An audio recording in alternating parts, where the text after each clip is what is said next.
ବିକ୍ରେତା ଏବଂ ମାଙ୍କଡ଼ର କାହାଣୀ।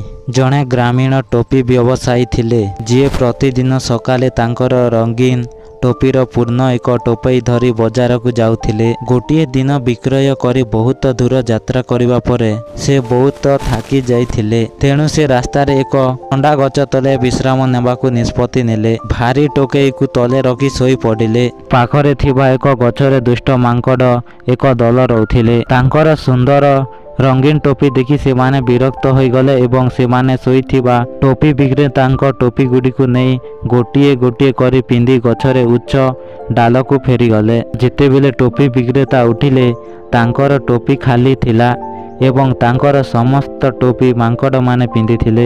ଏହା ଦେଖି ତାଙ୍କ ଆଖି ଚମକି ଯାଇଥିଲା।